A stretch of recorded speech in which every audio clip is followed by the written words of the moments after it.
Hi అండి, నమస్తే. Welcome to my channel Telugu cooking tips. ఈరోజు నేను రవ్వ దోశ చూపిస్తున్నాను. అప్పటికప్పుడు చేసుకునే రవ్వ దోశ అండి. 5 మినిట్స్లో చేసుకోవచ్చు. ఇప్పుడు మిక్సీ జార్ తీసుకొని ఇందులో 1 కప్పు వరకు సన్న రవ్వ వేసుకోవాలి. అలాగే 1 స్పూన్ శనగపిండి, 1 స్పూన్ గోధుమ పిండి వేస్తున్నాను. ఇవన్నీ వేసేసుకొని మంచిగా పౌడర్ లాగా మిక్సీ పట్టేసేసుకోవాలి. ఈ మిక్సీ పట్టుకున్న రవ్వను ఒక గిన్నెలో వేసేసుకోవాలి. వేసేసుకొని ఇందులో సరిపడినంత పెరుగు వేసుకోవాలి.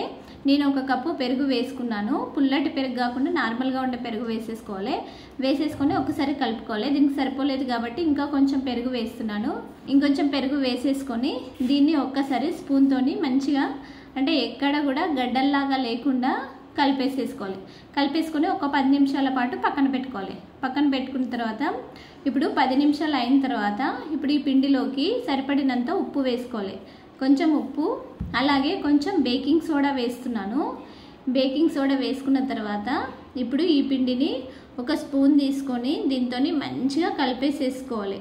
ఎంత బాగా కలిపితే దోశ అనేది అంత మంచిగా వస్తుంది. అందుకనేసి మంచిగా కలిపేసేసుకోవాలి. కలిపేసేసుకొని దీన్ని పక్కన పెట్టేసుకోవాలి. ఇప్పుడు స్టవ్ పైన దోశ పెనం పెట్టేసేసుకోవాలి.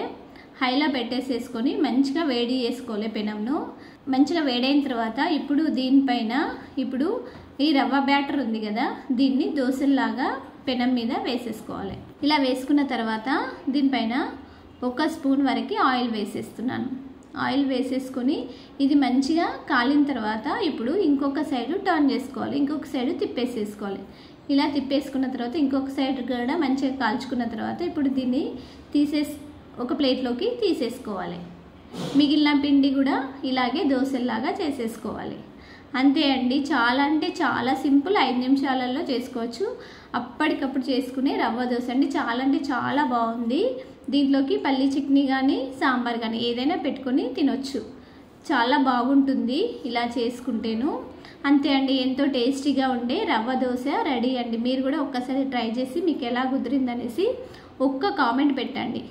అలాగే మా వీడియోస్ అన్ని నోటిఫికేషన్ రూపంలో రావాలంటే మా ఛానల్ తెలుగు కుకింగ్ టిప్స్ ఛానల్ని తప్పకుండా సబ్స్క్రైబ్ చేసుకోండి. ఈ వీడియో నచ్చితే లైక్ చేయండి, షేర్ చేయండి, అలాగే సబ్స్క్రైబ్ చేసుకోండి.